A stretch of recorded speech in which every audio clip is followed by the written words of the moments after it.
Tanta precipitación nos últimos días deixanos Galicia como un dos puntos onde máis choveu do mundo.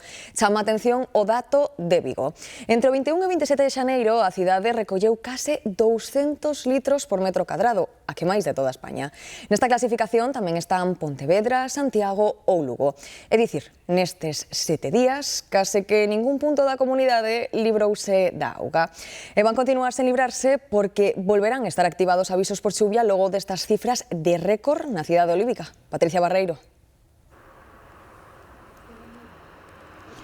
Si, arestora temos unha tregua, pero sí, xaneiro despídese, batendo récord de precipitacións aquí na cidade de Vigo. A auga recollida, por exemplo, na estación meteorolóxica do campus universitario, déixanos un total de 450 litros por metro cadrado. E no aeroporto, algo menos, 398 litros. Cifras altísimas. E hai unha semana, esta última, do 21 ao 27 de xaneiro, a cidade de Vigo foi a que rexistrou o maior acumulado de auga recollida de toda España, segundo a EMET, 197 litros por metro cadrado. O inusual, segundo os expertos, non é que chova en xaneiro, senón que caia tanta auga de maneira abundante e persistente en tan pouco tempo.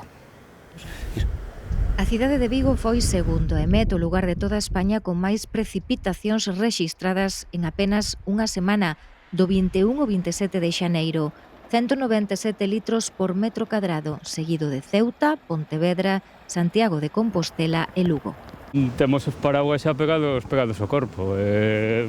Tranquilamente pode ser, sí. Esta estación meteorolóxica do campus de Vigo recolleu este mes de xaneiro un total de 451 litros de auga por metro cadrado. Cifras altísimas, as que hai que sumar os datos rexistrados tamén na estación do aeroporto, 398 litros. É a primeira vez nos anos que teño chover máis, sí, pero non así todo seguido, unha tras outra. O anómalo destes datos, segundo a EMET, está na intensidade e na persistencia das precipitacións. Creo que años anteriores había un intervalo de descanso entre precipitación e precipitación. Aquí nos viene como todo de golpe. Ainda queda unhas cantas, porque houve esa previsión do tempo, era a semana que ven todo de chuvia tamén. Pois nada. Borrascas que viñeron acompañadas de vento, neve e ondada. Por certo, a precipitación máis alta en Vigo nun mes de xaneiro foi en 1974, 770,9 litros por metro cadrado. O bo deste tempo está nos embalses como a este de Zamáns en Vigo, onde unha xornada máis houbo que desaguar tanta cantidade de auga.